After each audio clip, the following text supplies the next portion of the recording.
소중한 나 무한 행복.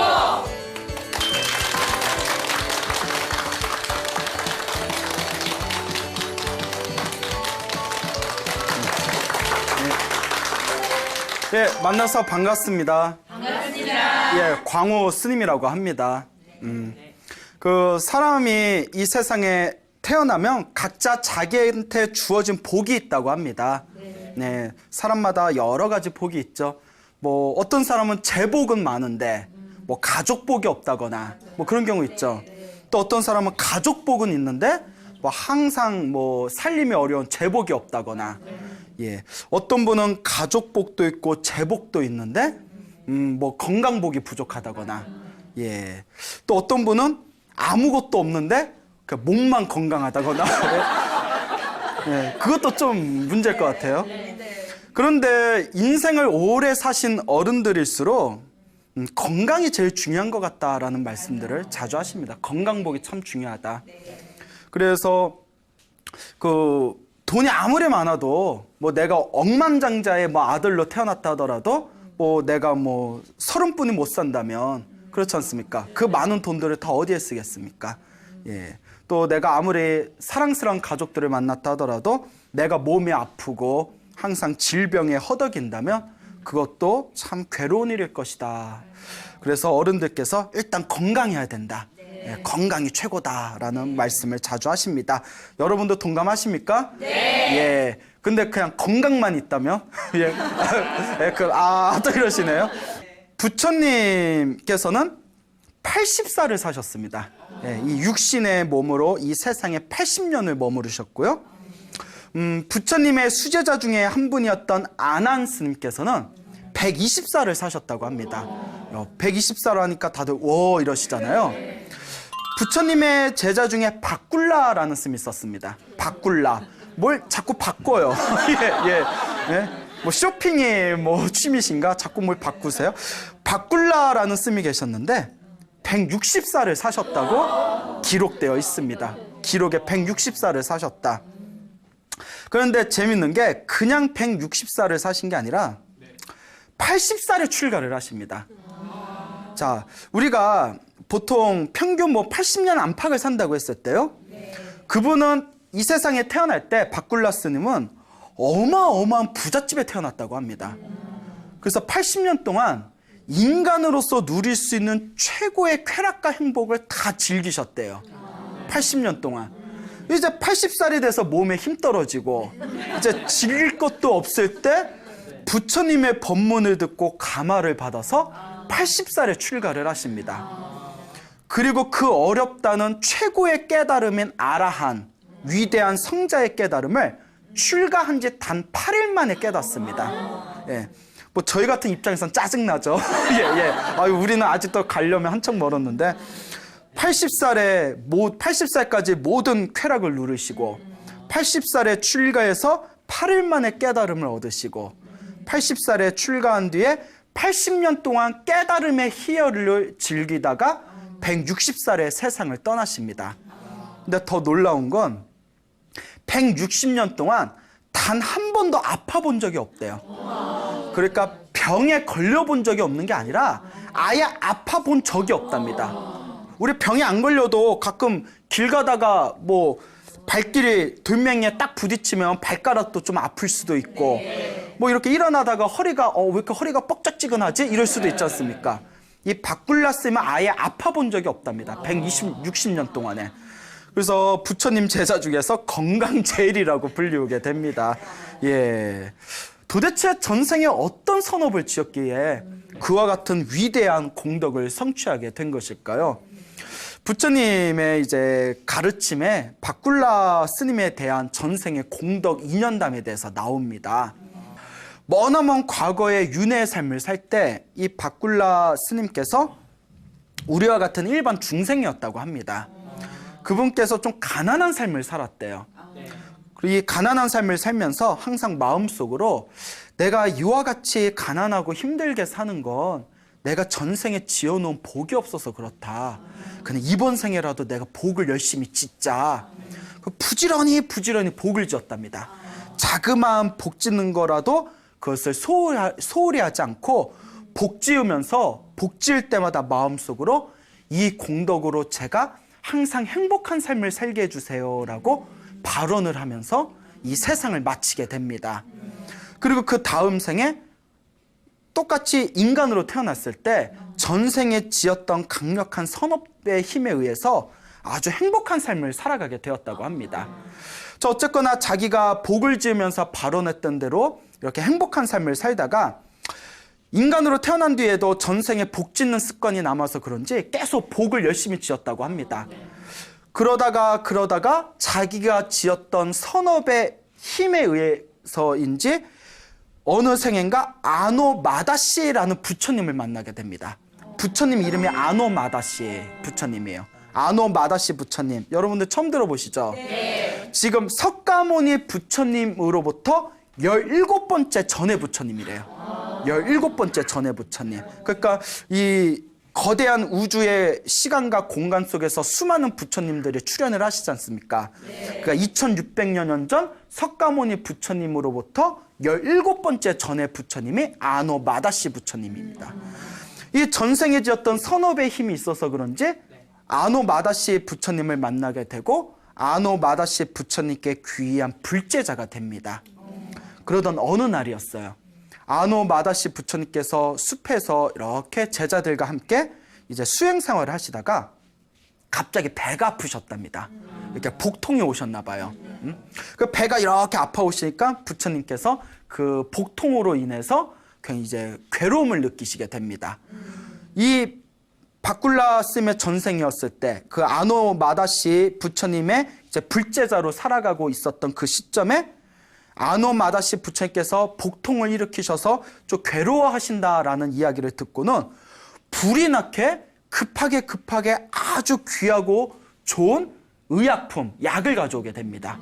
그래서 귀한 약을 가져온 뒤에 급하게 아노마다시 부처님께 정성껏 그 약을 다려서 드립니다.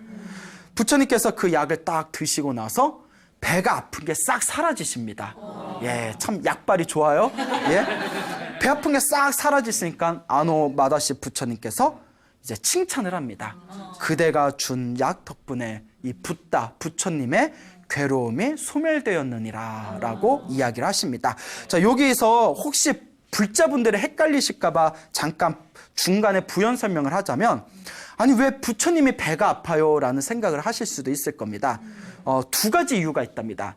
첫 번째 이유는 소승불교에서 얘기하는 것인데요. 위대하신 부처님께서도 깨달음을 얻기 전에는 우리와 똑같은 중생이었던 적이 있었답니다. 그때 선업을 지은 적도 있고 악업을 지은 적도 있는데, 중생이었을 때 지어놓은 악업이 클 경우에는 부처님이 되신 뒤에도 중생이었을 때 지었던 악업의 힘에 의해서 그렇게 중간중간 괴로움을 느낄 수가 있다고 합니다. 다만 중요한 거는 중생들은 괴로움을 느끼면 짜증을 내지만 부처님이나 위대한 성자들은 괴로운 일을 당해도 거기에 마음이 흔들리지 않는다고 합니다. 그래서 아노마다시 부처님의 배에 복통이 일어난 것은 과거 전생의 중생이었을 때 지었던 악업의 업보이다라는 이야기가 있고요. 두 번째 설은 대승불교에서 이야기하는 것인데요. 부처님은 모든 수행을 완성하셨는데 받아야 할 업보가 어디 있겠냐. 중생들한테 이렇게 업보가 무서운 것이다 라는 것을 가르치기 위해서 일부러 그렇게 아프거나 괴로운 모습을 보여주신 거라고 합니다. 그러니까 한바탕 연극을 보여주신 거래요. 예? 그래서 부처님의 아픈 모습을 보고 아, 저렇게 업보가 무섭구나. 그러니까 우리가 악업을 지어야 되지 말아야 되겠다. 이런 마음을 일으키게 되고, 부처님이 그 괴로워하는 그런 어떤 모습을 보고 아, 위대하신 부처님께서도 저렇게 괴로운 일을 당하시는 일이 있는데 하물며 우리 중생들도 살다 보면 괴로운 일을 안 당할 수가 있겠느냐. 그러니 우리가 힘을 내자 등등의 한바탕 연극을 보여주신 거랍니다. 자, 어쨌거나 각설하고요. 자, 이와 같은 이유로 부처님께서 뭐 전생에 업보로 배가 아프셨건 아니면 중생에게 일부러 보여주기 위해서 배가 아픈 척 연극을 하셨건, 이 바꿀라 스님의 전생의 그 불제자였을 때 아노마다시 부처님께 약을 올립니다. 부처님께서 그 약을 드시고 내 고통이 다 사라졌다. 참으로 훌륭하다라고 이렇게 칭찬을 하시니까 요 불제자가 막 감격에 겨운 거예요. 울컥하더니 그 자리에서 딱 엎드리면서 합장을 하고 다음과 같이 발언을 세웁니다. 거룩하신 부처님이시여, 만약 제가 부처님께 올린 이 약의 공덕이 있다면 이 공덕으로 말미암아 제가 태어나고 죽고 태어나고 죽는 세세생생 동안 항상 건강하게 해주십시오 라고 원을 세웠다고 합니다.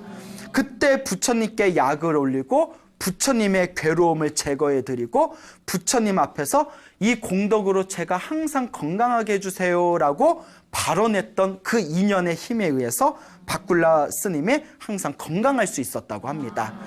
그리고 그것뿐만이 아니라 아노마다시 부처님 밑에서 열심히 신앙생활을 했던 이 불제자가 아노마다시가 석가모니 부처님으로부터 17번째 전에 부처님이라고 했잖아요. 태어나고 죽는 걸 반복하면서 계속 부처님을 만나게 됩니다. 부처님과 부처님의 제자들을 만나게 되면서 전생에 아노마다시 부처님 밑에서 불제자로 열심히 살았던 그 전생에 착한 습관이 남아있었기 때문에 부처님과 부처님의 제자들을 만날 때마다 항상 공경하고 보시를 많이 올렸다고 합니다. 보시를 올리면서 특히 약을 많이 보시하셨대요. 그리고 약을 많이 보시하시고, 그리고 부처님의 제자들이 하루는 집단 발병을 한 적이 있었답니다. 무슨 음식을 다들 집단으로 잘못 드셨다든가, 그날 단체로 찬바람을 맞아서 감기에 걸렸다든가, 하여튼 집단 발병을 한 적이 있었을 때 그 수백 명의 스님들에게 정성껏 약을 만들어서 약을 올리고 그 스님들이 모두 병이 쾌차했다고 합니다. 그때 건강해진 스님들의 거룩한 모습을 보고 이 불제자가 마음의 강력한 희열과 기쁨을 누리게 됩니다. 이와 같이 부처님과 부처님 제자들에게 정성껏 공양을 올리고 또 아무런 대가 없이 약을 올리고 건강한 모습의 스님들을 보면서 기쁨을 느꼈던 강력한 선업에 의해서 엄청난 공덕이 쌓이게 되었다고 합니다. 이와 같은 공덕의 힘으로 이번 생에 전생에서부터 보시, 사람들에게 많이 베풀고 부처님과 부처님의 제자들에게 정성껏 공양을 올린 공덕으로 엄청난 부자로 태어나게 된 거라고 합니다. 그러니까 우리도 복을 좀 많이 지어야 돼요. 그리고 엄청난 부자로 태어나고 난 뒤에도 또 그 쾌락을 다 누리면서 살다가 부처님 밑에서 열심히 신앙생활을 했던 그 강력한 복력, 그 강력한 공덕의 힘에 의해서 80살에 부처님의 가르침을 듣고 바로 출가하고 단 8일 만에 깨달음을 얻을 수가 있었다고 합니다. 그리고 아노마다시 부처님께 약을 올리고 그 뒤에도 수많은 스님들의 건강을 위해서 약을 올렸던 공덕으로 160년 동안 한 번도 아파 본 적이 없었다고 합니다. 이 이야기에서 가장 중요한 것은 우리 부처님이 말씀하신 대로 내가 지은 업은 누가 받는다? 내가 받는다. 복은 복대로 내가 받고 나쁜 짓을 한 것은 나쁜 짓을 한 것대로 내가 받는 것이다 라는 것을 잘 기억해 두시기 바랍니다. 그러니까 부처님의 수많은 제자들 중에 지혜제일도 있고 신통제일도 있고 수많은 제일이라는 칭호가 붙은 10대 제자와 수많은 제자들이 있지만 당연코 가장 큰 복을 누리신 분은 이 바꿀라 스님이 아니겠느냐, 또 이렇게 또 한번 생각을 해봅니다. 그 부처님께서 살아생전에 이 바꿀라 스님을 찬탄하시면서 건강 수명도 으뜸이지만 또한 신통력도 으뜸이다라고 하셨습니다. 그래서 부처님의 수많은 제자들 중에서 신통제일 4분이 계셨다고 합니다. 신통제일 4분인 스님들이 바로 첫째가 여러분들이 다 아시는 신통제일 목련존자, 그 다음에 두 번째가 지혜제일이라고 불렸던 사리불 존자, 사리불 스님께서도 신통이 아주 뛰어나셨다고 합니다. 그 다음에 세 번째가 부처님께서 출가하시기 전에 시다르타 왕자였을 때 당신의 부인이었던 야쇼다라 공주, 이 야쇼다라 공주도 나중에 비구니로 출가해서 깨달음을 얻고 신통력을 얻게 됩니다. 그래서 비구니들 중에서 신통제일이라고 불리웠다고 합니다. 그 다음에 마지막 네 번째가 바로 이 건강, 수명, 장수의 으뜸인 바꿀라 스님이 바로 신통제일의 네 분 중에 마지막이 된다라고 말씀을 하셨다고 합니다. 자, 바꿀라 스님 부럽죠? 그러니까 여러분도 자꾸 마음을 바꾸셔서 자꾸 복 짓는 마음을 일으키시기를 바랍니다. 참 이렇게 복이라는 게 어떻게 보면 굉장히 재밌는 것 같습니다. 아까도 말씀드렸지만 보시를 많이 하면, 물질적으로 보시를 많이 하면 태어날 때마다 항상 부자로 살아가게 된다고 합니다. 그러니까 지금 아무리 개차반으로 사는 재벌이 있다 하더라도 어쨌거나 이번 생에 재벌로 살아가는 건 전생에 뭘 많이 지었다? 보시, 복을 많이 지었구나, 보시를 많이 했구나라는 걸 우리 불교적인 관점에서 생각해 볼 수가 있습니다. 이번 생에 아무리 착하게 살아도 가난하게 사시는 분이 있다면 전생에 무엇을 많이 안 하셨구나, 보시, 복을 많이 안 지으셨구나라는 것을 또 우리가 생각해 볼 수가 있겠습니다. 또 요새 우리 한국 사회는 너무 이상하게 외모 지상주의입니다. 그렇죠. 예, 예쁘고 잘생긴 것만 좋아해. 예? 그래요. 찔리네요. 예? 자, 이런 관점에서 봤을 때 불교에서는 잘생긴 것도 복이라고 합니다. 그래서 화를 내지 않는, 살아생전에 화를 내지 않는 공덕이 다음 생에 미남미녀가 된다고 합니다. 그리고 화를 잘 내는 사람들은, 짜증을 잘 내고 신경질을 잘 내고 화를 잘 내는 사람들은 태어날 때 독사로 태어날 확률이 크고요. 왜냐하면 항상 독을 품고 있기 때문이죠. 사람으로 태어나도 항상 얼굴을 찡그린 과보로 못생긴 얼굴로 태어난다고 합니다. 여러분 거울 가셔서 한번 이렇게 내가 전생에 화를 많이 냈나 안 냈나 한번 판단해 보시길 바랍니다. 그리고 부처님께 꽃공양을 올리면, 꽃은 아름답지 않습니까? 아름다운 꽃공양을 많이 올리면 미남미녀로 태어난다고 합니다. 그래서 어느 선녀가 있었는데 선녀가 얼마나 아름답습니까? 이 인간 세상에서 가장 아름다운 존재 한 명을 뽑아서 선녀에게 비교해 보면 선녀의 발 뒤꿈치도 못 따라간다고 합니다. 너 얼마나 예쁜지 궁금하죠? 나도 좀 고화질로 보고 싶어요. 얼마나 예쁘길래. 근데 그 수많은 선녀들 중에서도 유독 빛나고 아름다운 선녀가 있었다고 합니다. 아니, 선녀로 태어난 것도 예쁜데 예쁜 것들 중에서도 가장 예뻐. 그래서 그 이유를 물었더니 전생에 꽃공양을 많이 올렸기 때문에 더욱더 꽃과 같이 화려한 아름다움을 얻었다라고 합니다. 또 여기에 엄청난 또 함정이 숨겨져 있습니다. 꽃공양은 올렸는데 마음을 잘 못 쓰고 사람들을 불편하게 하고 민폐를 끼치는 그런 좋지 못한 삶을 살았던 사람들은 꽃공양을 올렸기 때문에 일단 예쁜 얼굴로 태어난답니다. 하지만 예쁜 얼굴로 태어났지만 전생에 사람들한테 복을 짓지 않은 과보로 인해서 얼굴만 예뻤지 나머지는 일이 잘 안 풀린다고 합니다. 그러니까 우리도 가끔 보면 별로 안 예쁜 것 같은데 슈퍼스타 소리 듣는 연예인들 있지 않습니까? 예? 이렇게 보면 그렇게 뭐 바깥에서 보면 그 의외로 되게 평범하게 생겼어 라는 연예인들이 있는데 굉장히 스타 반열에 계신 분들이 있고요. 보면 가끔 그 조연 배우들 중에서 엄청나게 예쁜데도 끝까지 못 뜨고 소리 소문 없이 사라지는 분들이 있지 않습니까? 그러니까 예쁜 것뿐만이 아니라 예쁜 것을 떠나서 내가 그 사람들에게 널리 알려지고 관심을 받고 사랑받을 수 있는 복이 또 따로 있다고 합니다. 이런 것도 굉장히 중요하게 생각해 볼 수가 있겠죠. 그러니까 복이라는 것은 골고루 지어야 됩니다. 여러분들이 스님 저는 좀 집안이 많이 어려워요 하면 내가 보시공덕을 안 지었구나. 스님 제가 얼굴이 별로 크게 예쁘질 않습니다. 그럼 전생에 좀 화를 많이 냈구나. 스님 저는 뭐 좀 가족들하고 좀 화목하지 못합니다.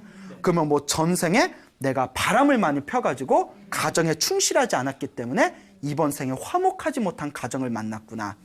스님 저는 몸도 안 좋습니다. 건강도 안 좋습니다. 그러면 전생에 내가 살생을 많이 했나 보구나. 이런 얘기를 했더니 어떤 분이 울컥하면서 다 내 얘기잖아요 이러시더라고요. 뭐 나는 지어놓은 게 하나도 없냐고. 그래서 제가 이번 생에 사람의 몸으로 태어나서 불법을 만났으니 이게 가장 큰 복입니다. 사람으로 태어나기 어렵고 불법을 만나기 어려운데 사람으로 태어나 불법을 만났으니 이번 생에 복을 열심히 지으십시오. 다음 생에라도 내가 다 받아갑니다. 라고 이렇게 말씀을 드렸습니다. 예, 이러니까 저도 좀 울컥거리네요. 그래요.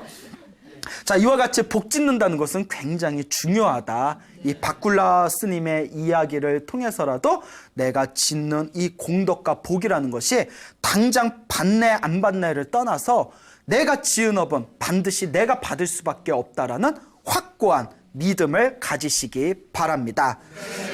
부처님